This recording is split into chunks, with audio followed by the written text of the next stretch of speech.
बांग्लादेश में तख्ता पलट क्या हुआ, वहां के हिंदुओं की जान पर बनाई। मंदिर जलाए जाने लगे, हिंदुओं को जान से मारा जाने लगा, बिना ये देखे कि वो न जाने कब से बांग्लादेश के बाशिंदे थे। ये बांग्ला सिंगर राहुल आनंद का घर है, जिसने ना जाने कितनी बार बंगाल का नाम अपनी गायकी से रोशन किया, लेकिन दंगाइयों ने इनका घर आग के हवाले कर दिया। यही नहीं, सामान भी लूट कर ले गए। पूरे परिवार के साथ दंगाइयों से भागकर किसी तरीके से राहुल ने अपने और अपने परिवार की जान बचाई, नहीं तो ये दंगाई उन्हें भी इस घर के साथ जिंदा जला देते। जानते हैं इस बंगाली सिंगर का कसूर क्या था? कसूर था कि वो हिंदू थे, अल्पसंख्यक हिंदू। अब ये तस्वीर देखिए, हजारों की संख्या में बांग्लादेशी कैसे भारत में घुसपैठ करने की कोशिश कर रहे हैं, लेकिन बीएसएफ के जवानों के लाख समझाने के बाद भी घुसपैठ ये नहीं माने, तो इन्हें खदेड़ कर जवानों ने इनके देश वापस भेजा। पहले ही भारत में लाखों की संख्या में रोहिंग्या बांग्लादेशी रह रहे हैं। यह समुदाय फर्जी कागजात के जरिए भारत के नागरिक बन अपनी जनसंख्या लगातार बढ़ा रहा है। वो चाहता है कि वो भारत में बहुसंख्यक के बराबर आ जाए। ऐसे में अगर ये भीड़ भी भारत का हिस्सा बनती, तो वो दिन दूर नहीं होगा जब भारत में भी हिंदू इन बांग्लादेशियों के हाथों ऐसे ही चलते मरते रहते। भारत के प्रति इनका गुस्सा हद से ज्यादा उग्र होता जा रहा है।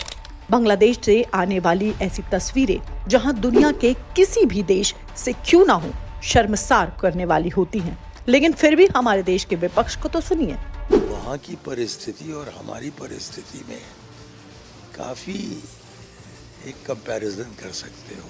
हम ये भी कह सकते हैं कि जैसा कि शक पैदा हुआ लोगों के मन में बांग्लादेश में कि ये फ्री एंड फेयर इलेक्शन है क्या, वैसे ही शक यहाँ भी आने लगे हैं।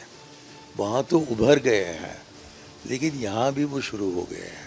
तो जो सबक हमें सीखनी है वो ये है कि विकसित भारत बनाना एक चीज़ है, लेकिन वो आजाद भारत होगी क्या? एक दिन तुम्हारी गलत नीतियों से तुम्हारे प्रधानमंत्री निवास में घुस जाएगी, कब्जा कर लेगी। अब बांग्लादेश में घुसिया भारत का नंबर है।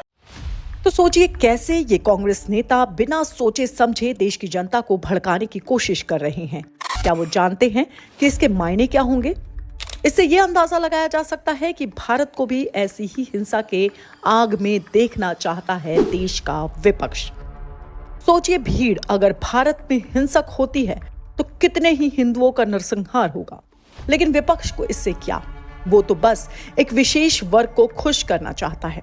बात विपक्ष की हो रही है तो ये भी देखिए कि सरकार द्वारा प्रस्तावित वक्फ बोर्ड संशोधन अधिनियम का विरोध भी विपक्ष सिर्फ उन्हीं चंद मुट्ठी भर लोगों के वोट बैंक के तुष्टीकरण के लिए कर रही है, ये जानते हुए भी कि ये वक्फ बोर्ड के भ्रष्टाचार के किस्से पूरा देश वाकिफ है।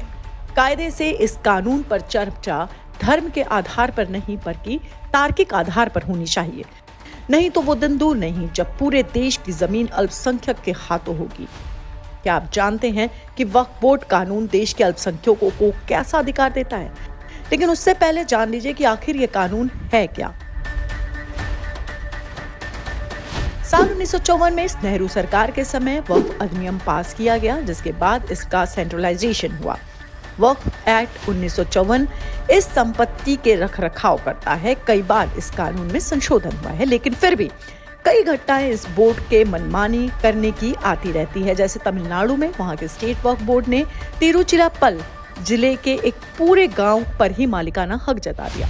महाराष्ट्र के सोलापुर से लेकर उत्तर प्रदेश के बड़े हिस्सों में वक्फ ने संपत्ति घेर रखी है। सोचिए, अगर अब भी तार्किक आधार पर इस कानून पर कंट्रोल नहीं लगा तो अल्पसंख्यकों के पास जमीन और छत तो जाएगी ही। बांग्लादेश और पास के देश में होने वाले घुसपैठ के बाद इन लोगों की बढ़ती जनसंख्या भारत में भी वही खेल हिंदुओं के साथ खेलेगी जो वहां खेला जा रहा है। लॉ स्ट्रीट भारत की रिपोर्ट।